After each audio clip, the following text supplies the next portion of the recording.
ሰላምና ጤና በያላችሁበት ዓለም ዳርቻ ሁሉ ይሁንላችሁ። እንኳን ወደ ቻናሌ በሰላም መጣችሁ። ለቻናሌ አዲስ የሆናችሁ ሰዎች ዶክተር ዳኒ ይባላለሁ። በዛሬ ትምህርታችን ላይ ከአይናችን ጤንነት ጋር በቀጥታ የሚተሳሰሩ ሁለት የቫይታሚን አይነቶችን እንመለከታለን። እነዚህን ቫይታሚኖች በመጠቀም እንዴት የአይናችንን ጤንነት ማሻሻልና አይናችን አካባቢ የተከሰቱ አንዳንድ እክሎችን ማከም እንደምንችል እንመለከታለን። አያይዘንም ለአንድ ወር እነዚህን ቫይታሚኖች ለሰውነታችን በቀላሉ ማቀበል የምንችልባቸውን መንገዶችና ከነዚህ ቫይታሚኖች እጥረት ጋር ተያይዞ አይናችን ጋር የሚታዩ አንዳንድ ምልክቶችን እንዳስሳለን። ከብዙ አክብሮትና ትህትና ጋር ትምህርቱን ላይክ ማድረጋችሁን አትዘንጉ። የእናንተ ላይክ የትምህርት ብዙ ሰው ጋር እንዲደርስ እንዲጠቀሙበት ከቤታቸው ሆነው ያለምንም ወጪ የአይናቸውን ጤንነት ማሻሻልና መጠበቅ የሚችሉበትን መንገዶች፣ ብልሃቶችና እውቀቶች ያገኛሉና ላይክ ማድረጋችሁን አትዘንጉ። ይህን ትምህርት ለሌሎች በማጋራትም እንዲጠቀሙበት እናድርግ። ለቻናሌ አዲስ የሆናችሁ ሰዎች ዶክተር ዳኒ ይባላለሁ። ቻናሌን ሰብስክራይብ በማድረግ ከጎን ያለውን የደወል ምልክት አንድ በመጫን በመለቃቸው ትምህርቶች የራሱንና የቤተሰቡን ጤና ይጠብቁ።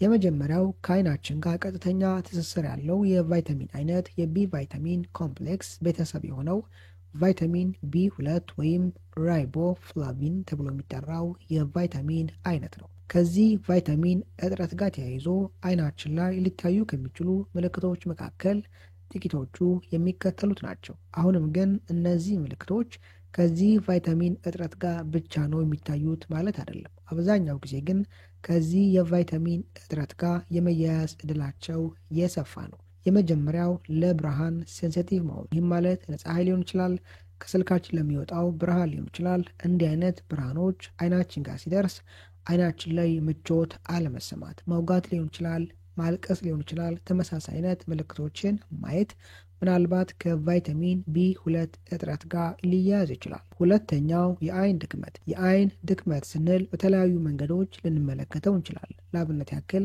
አንድ ቦታ ላይ ትኩረት አድርጎ ፎከስ አድርጎ ለማየት መቸገር፣ አይናችንን እንደ ልብ ለመክፈትና ለመዝጋት መቸገር። እንዲህ አይነት ሁኔታዎች፣ እንዲህ አይነት ድክመቶች ከቫይታሚን ቢ2 እጥረት ጋር ተያይዞ ሊከሰት ይችላል። ሶስተኛው አይናችን ላይ ውሃና ተመሳሳይ ፈሳሾችን መቋጠር መያዝ። አራተኛው ብዥታ። የቫይታሚን ቢ2 እጥረት በሰውነታችን ላይ ለረጅም ጊዜያቶች ከቆየ በጊዜ ሂደት ለአይን ሞራ ግርዶሽ የመጋለጥ እድልን በከፍተኛ ደረጃ ከፍ ሊያደርግ ይችላል። ቫይታሚን ቢ2ን ከአይናችን ጤንነት ጋር በቀጥታ ያስተሳሰረው ዋነኛ ምክንያት የሚከተለው ነው። እኛ ቫይታሚን ቢ2ን ከምግብ ለሰውነታችን ስናቀብል ሰውነታችን ይህን ቫይታሚን ቢ2 ሜታቦላይዝ በማድረግ ኤፍኤምኤን ወይም ፍላቪን ሞኖኒውክሊዮታይድ እና ኤፍኤዲ ተብሎ የሚጠሩ ኮኢንዛይሞችን ያመርታል። እነዚህ ኮኢንዛይሞች ከአይናችን ጤንነት ጋር በቀጥታ የሚተሳሰሩ፣ አይናችን ጤንነቱን ለመጠበቅና ለማሻሻል የሚያስፈልገውን ባዮኬሚካል ለውጦች፣ ሪያክሽኖችና ስርዓቶች ሲያካሂድ የሚፈልጋቸውን ኢንዛይሞች እንዲነቃቁ የማድረግ ስራን ይሰራሉ።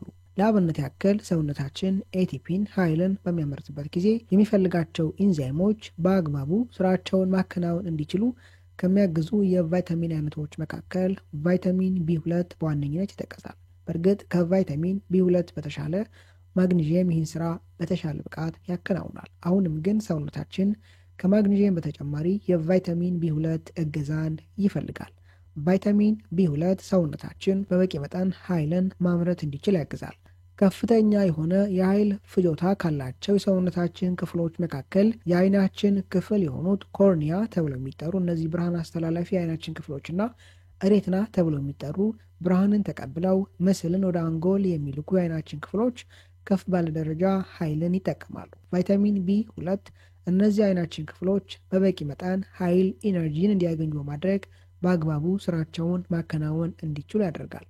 በቂ የሆነ የቫይታሚን ቢ2 መጠን በሰውነታችን ውስጥ አለመኖር ለእነዚህ አይናችን ክፍሎች በቂ ኃይል ስርጭት እንዳይኖር በማድረግ የአይናችን ተግባርና ስራን ሊያደናቅፍ ይችላል። ሁለተኛው የቫይታሚን ቢ2 አስደናቂ ጥቅም ቫይታሚን ቢ2 የአይናችን ክፍሎች ላይ በይበልጥ ደግሞ ሬትና ሌንስና ተመሳሳይ አይናችን ክፍሎች ላይ ሊደርስ የሚችል ኦክሲዴሽንን በከፍተኛ ብቃት ይከላከላል። ቫይታሚን ቢ2 ሰውነታችን ውስጥ ገብቶ ከላይ ወደ ጠቀስኳቸው ኤፍኤምኤን እና ኤፍኤዲ ተብሎ የሚጠሩ የኮኢንዛይም አይነቶች ሲቀየር እነዚህ ኮኢንዛይሞች ከፍተኛ የሆነ የኤሌክትሮን ክምችት አላቸው። ከዛም የተነሳ የአይናችን ክፍሎች ላይ በርካታ አደጋዎችን ሊያስከትሉ ለሚችሉ ኤሌክትሮን ለተራቡ፣ ኤሌክትሮን ለጎደላቸው ጎጂ ሞለኪሎች ኤሌክትሮንን በቀላሉ በማበደር በመለገስ እነዚህን ጎጂ ሞለኪሎች በማምከን ከአይናችን ምንም አይነት ጉዳት ሳያስከትሉ እንዲወገዱ ያደርጋሉ።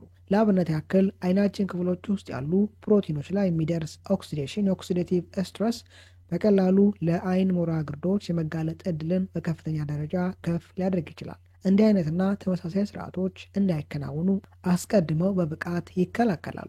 አንድ ሰው ለቫይታሚን ቢ2 እጥረት የሚጋለጥበት ዋነኛ ምክንያቶች የሚከተሉት ናቸው። አንደኛ፣ አንድ ሰው በጭራሽ የእንስሳት ተዋጽኦችን ማይጠቀም ከሆነ በዚህ ወቅት ለቫይታሚን ቢ2 እጥረት የመጋለጥ እድሉ ሊሰፋ ይችላል። ሰውነታችን ከፍ ባለ ደረጃ ቫይታሚን ቢ2ን የሚያገኘው ከእንስሳት ተዋጽኦች ነው። በእርግጥ እጽዋቶችን በውስጣቸው የቫይታሚን ቢ2 ይዘት አላቸው። ሁለተኛ፣ ምግብ የሚፈጭበት ስርዓት ውስጥ ቀጥተኛ ተሳትፎ ያላቸው የሰውነታችን ክፍሎች ላይ አደጋ ለሚያደርሱ በሽታዎች መጋለጥ። ለአብነት ያክል ሲሊያክና ክሮንስ ተብሎ ለሚጠሩ በሽታዎች መጋለጥ ሰውነታችን ቫይታሚን ቢ2ን ሜታቦላይዝ አድርጎ የሚጠቀምበት ስርዓትን ሊያደናቅፍ ይችላል። በዚህ ወቅት ሰውነታችን ከምንመገባቸው ምግቦች በቂ ቫይታሚን ቢ2ን ማግኘት እንዳይችል ሊያደርግ ይችላል። ሶስተኛ፣ አልኮልን መጠቀም። ለአብነት ያክል አንድ ዕድሜው ከ18 ዓመት በላይ የሆነ ወንድ ልጅ በቀን ሰውነቱ 1.3 ሚሊግራም ቫይታሚን ቢ2ን ማግኘት አለበት። አንድ ዕድሜዋ ከ18 ዓመት በላይ የሆነች ሴት ልጅ በቀን ሰውነቷ 1.1 ሚሊግራም ቫይታሚን ቢ2ን ማግኘት አለባት። በተቃራኒው እርጉዝ የሆነች ሴት ሰውነቷ በቀን 1.4 ሚሊግራም ቫይታሚን ቢ2ን ማግኘት ሲኖርበት፣ እያጠባች ያለች ሴት ደግሞ 1.6 ሚሊግራም ቫይታሚን ቢ2ን ሰውነቷ ማግኘት አለበት። በዚህ አንድ ወር ጊዜ ውስጥ ሰውነታችሁ በበቂ መጠን ቫይታሚን ቢ2ን ማግኘት እንዲችል የሚከተሉት ምግቦች አዘውትራችሁ መመገብ አስፈላጊ ነው። በውስጣቸው ከፍ ያለ የቫይታሚን ቢ2 ይዘት ካላቸው የእንስሳት ተዋጽኦች መካከል አንደኛ እንቁላል፣ ሁለተኛ የበሬ የዶሮ ወይም የበግ ጉበት፣ ሶስተኛ የአሳ ስጋ። እነዚህ በውስጣቸው ከፍ ያለ የቫይታሚን ቢ2 ይዘት አላቸው። በውስጣቸው ቫይታሚን ቢ2ን ከያዙ እጽዋቶች መካከል ለውዝ፣ በይበልጥ ደግሞ አልመንድ ለውዝ፣ ሌላው ስፒናች፣ ብሮኮሊ፣ እንጉዳይና ተመሳሳይ እጽዋቶች በውስጣቸው ቫይታሚን ቢ2ን ይዘዋል። እነዚህ ምግቦች አዘውትራችሁ እየተመገባችሁ አያይዛችሁ ደግሞ የተቀነባበሩ ፕሮሰስ ሊሆኑ ምግቦችንና ስኳሮችን መጠቀም ብታቆሙ ለአንድ ወር ጊዜ ውስጥ ከፍተኛ ለውጥን አይናችሁ ላይ መመልከት ማየት ትችላላችሁ። ሁለተኛው ቫይታሚን ኢ ነው። ቫይታሚን ኢ ከአይናችን ጤንነት ጋር በቀጥታ ከሚተሳሰሩ የቫይታሚን አይነቶች መካከል ይመደባል። ቫይታሚን ኢ ከፍተኛ የሆነ የአንቲኦክሲዳንትነት ባህሪ ካላቸው ቫይታሚኖች መካከል ይመደባል። ቫይታሚን ኢ ሬቲና ተብሎ የሚጠራው የአይናችን ክፍል ላይ ሊከሰት የሚችል ኦክሲዴሽንን በይበልጥ ይከላከላል። ለቫይታሚን ኢ እጥረት እንድንጋለጥ ከሚያደርጉ ምክንያቶች መካከል አንደኛውና ዋነኛ ምክንያት ሰውነታችን ከምንመገባቸው ምግቦች ውስጥ የፋት ይዘት ያላቸው ንጥረ ነገሮች፣ ቫይታሚኖችና ተመሳሳይ ምግቦች በበቂ መጠን ሜታቦላይዝ ማድረግ ማስቀረት አለመቻል ነው። እንዲህ አይነት ሁኔታዎች በተለያዩ ምክንያቶች ሊከሰቱ ይችላሉ። ከእነዚህ ምክንያቶች መካከል አንደኛው ትንሹ አንጀታችንን የሚያጠቁ የተለያዩ በሽታዎች በውስጣችን መፈጠር ነው። ለአብነት ያክል ሲሊያክና ተመሳሳይ በሽታዎች የትንሹ አንጀት ህዋሳትን በማጥቃት ሰውነታችን ከምንመገባቸው ምግቦች ውስጥ የፋት ይዘት ያላቸውን ንጥረ ነገሮች፣ ቫይታሚኖችና ተመሳሳይ ምግቦች በበቂ መጠን ማግኘት እንዳንችል ያደርጋል። ቫይታሚን ኢ በፋት የሚሟሟ ፋት ሶልብል የሆነ የቫይታሚን አይነት ነው። አንድ ሰው በቀን በአማካኝ ሰውነቱ 15 ሚሊግራም ቫይታሚን ኢን ማግኘት አለበት። ለአንድ ወር ጊዜያት ውስጥ የሚከተሉትን ምግቦች በመመገብ በበቂ መጠን ቫይታሚን ኢ ለሰውነታችን መስጠት እንችላለን። አንደኛ ለውዝ። ከለውዝ አይነቶች ደግሞ አልመንድ፣ ፒናት፣ ኦቾሎኒ ብለን የጠራነውና ተመሳሳይ ለውዞች በቂ የሆነ የቫይታሚን ኢ ይዘት አላቸው። ሁለተኛ ስፒናች፣ ሶስተኛ አቮካዶ፣ ፓፓያ፣ የዱባ ፍሬ፣ ብሮኮሊ እና የአሳ ዘይት በውስጣቸው ከፍተኛ የሆነ የቫይታሚን ኢ ይዘት አላቸው። ከላይ ከጠቀስኳቸው ምግቦች ማግኘት የምንችላቸውን መርጠን ለአንድ ወር በተከታታይ በመጠቀም አይናችን ላይ ከፍተኛ ለውጥን መመልከት እንችላለን። አሁንም አያይዘን የተቀነባበሩና በውስጣቸው ከፍተኛ ስኳር ይዘት ያላቸውን ምግቦች በዚህ 1 ወር ጊዜ ውስጥ ከመመገብ ብንቆጠብ መልካም ነው። በእንዲህ አይነት ሁኔታ የሚታይ ለውጥን አይናችን ላይ መመልከት እንችላለን። በቀጣይ በአስተማሪ ቪዲዮ እስከምንገናኝ መልካም ጊዜ ይሁንላችሁ ባይ